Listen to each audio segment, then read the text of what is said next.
Bismillah. Bismillah, salatu wassalamu ala rasulillah wa ala alihi wa sahbihi man wala ma ba'd.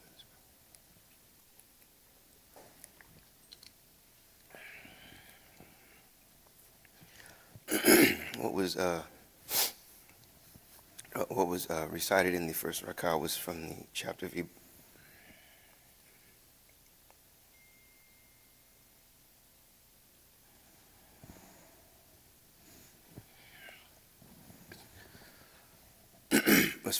of Ibrahim,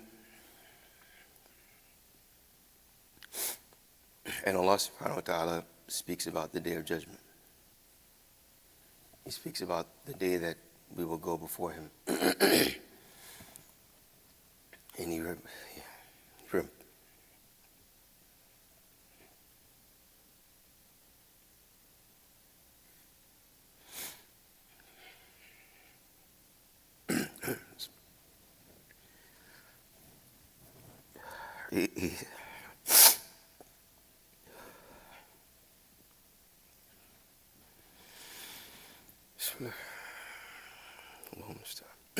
he talks about the day of judgment, and then he mentions, gives an introduction by mentioning His greatness. Subhana, glory to Him. And he asks a rhetorical question. Whenever Allah asks a question, a rhetorical question, you know the answer. But it's important for you to listen, to read the question, to ponder over the question, and then ask yourself, where am I in regards to this answer? My relationship with Allah, my allegiance to the subject matter that He's talking about. So Allah says, Alam tara anna Allah khalaqa samawati wal arda bil haqq. Do you not see that Allah subhanahu wa ta'ala created the heavens and the earth in truth?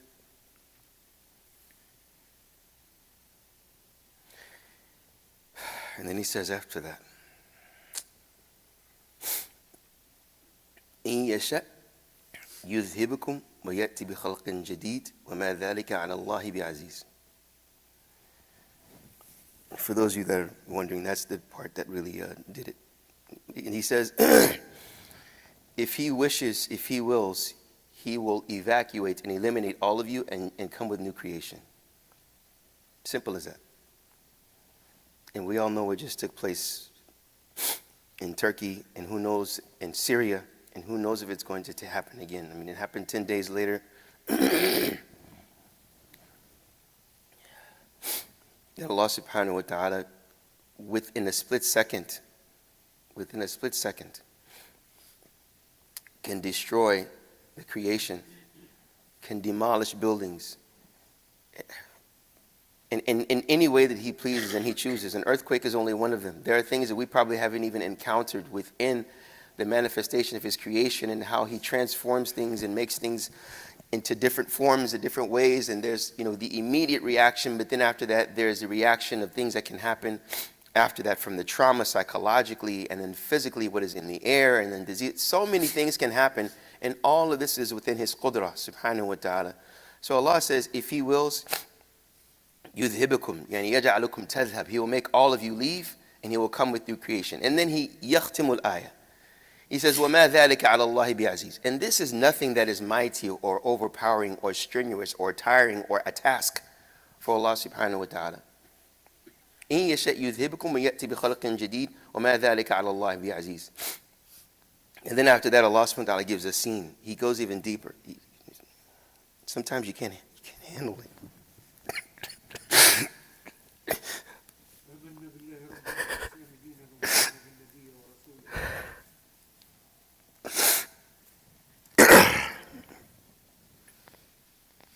Allah says, وَبَرَزُوا لِلَّهِ جَمِيعًا.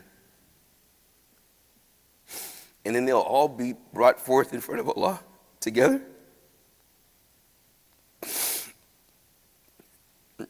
وَقَالَ الضُّعَفَاءُ لِلَّذِينَ اسْتَكْبَرُوا. And then the weak ones will say to the arrogant ones, إِنَّا كُنَّا لَكُمْ تَبَعًا فَأَنْتُمْ مُغْنُونَ. Verily, the weak ones will say to the arrogant ones, the ones that they used to follow in this dunya, aren't you sufficient for us? Won't you be sufficient for us in front of the punishment of Allah? فَأَنْتُمْ مُغْنُونَ عَنَّا مِنْ عَذَابِ اللَّهِ مِنْ شَيْءٍ. Will you not suffice us from the punishment of Allah? We relied on you in this dunya. We relied on you. In the akhirah, we see the adhab that's in front of us. You're supposed to come forward. This is your time. Your time is now. Help us. قَالُوا لَوْ هَدَانَ اللَّهُ لَهَدَيْنَاكُمْ. Then they will say, if Allah would have guided us, we would have guided you. And then they say after that, سَوَاءٌ عَلَيْنَا أَجَزِعْنَا أَمْ صَبَرْنَا مَا لَنَا مِن مَحِيصٍ. They say, look, it doesn't even matter. We've reached the point there's no return. We had our chance. You had your chance in this life. You loved the dunya. You followed people. You followed things that people, places, and things that you prefer besides Allah. Now there's no return. So now the arrogant ones, the ones that they followed, are telling them, سَوَاءٌ عَلَيْنَا. It doesn't even matter. If you were impatient or you were patient now, مَا لَنَا مِن مَحِيصٍ. There is no escape. Then Allah goes on, and I'll end here. وَقَالَ الشَّيْطَانُ لَمَّا قُضِيَ الْأَمْرُ إِنَّ اللَّهَ وَعْدَكُمْ وَعْدَ الْحَقِّ. And this is important for us in this dunya. And then Shaitan says, now it's Shaitan. Verily Allah has given you a promise, and I gave you a promise. إِنَّ اللَّهَ وَعْدَكُمْ وَعْدَ الْحَقِّ وَوَعَدْتُكُمْ فَأَخْلَفْتُكُمْ. Allah has given you a promise, I gave you a promise, but I betrayed you. He says it there. He says that I betrayed you. فَلَا تُلُوا وَمَا كَانَ لِي عَلَيْكُمْ مِنْ سُلْطَانٍ. And then he goes in deep and he says, and in reality, there was no authority for me over you, except that I just called you to something, and you accepted. Wallahi, stop right now, brothers and sisters. How many times do we respond to the call of Shaitan and not the call of Allah subhanahu wa ta'ala? This is a very simple question. This is not trivial. We know the demons in our closet. We know what we should be doing, what we should not be doing. What we should not be doing is that which Shaitan or our nafs has called us to. So Shaitan says, I called you to something, and it was nothing except that دَعَوْتُكُمْ فَاسْتَجَبْتُمْ لِي. That I called you and you responded. You answered my call instead of the call of Allah. فَلَا تَلُومُونِي وَلُومُوا أَنفُسَكُمْ. He says, so don't blame me, blame yourselves. Don't blame me, blame yourselves. Brothers and sisters, wallahi, the only reason for me personally that I capitalize on my visit in Turkey and the earthquake, it's not about me, it's not about anything else. It's just about having the opportunity for all of us to see what you have seen on your phones and on televisions, just bira'yil ayn, with the eyes, and speaking to the people that have suffered.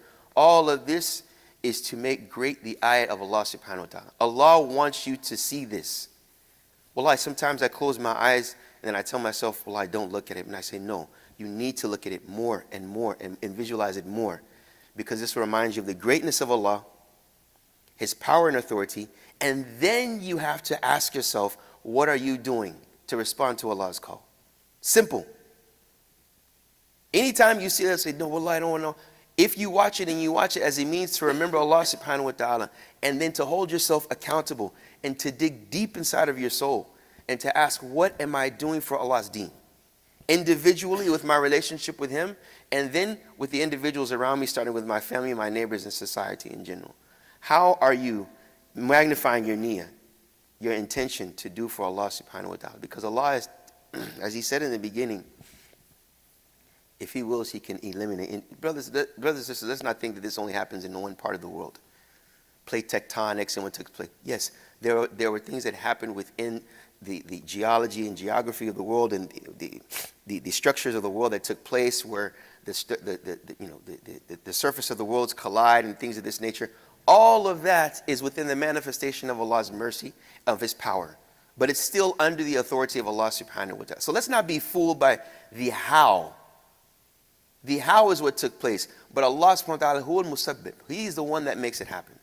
And the one that makes it happen just told you what was recited to you. So may Allah subhanahu wa ta'ala make us of those that remember that day that there is no return. May Allah make us of those that remember the transition on the day of judgment and what will take place, and how there will be what some would term as horror that will take place with us. May Allah subhanahu wa ta'ala make us of those that remember those times and allow us to be of those that are obedient to Him. Barakallahu feekum wa sallallahu wa sallam wa barak ala nabiyyina Muhammad wa ala alihi wa sahbihi ajma'in.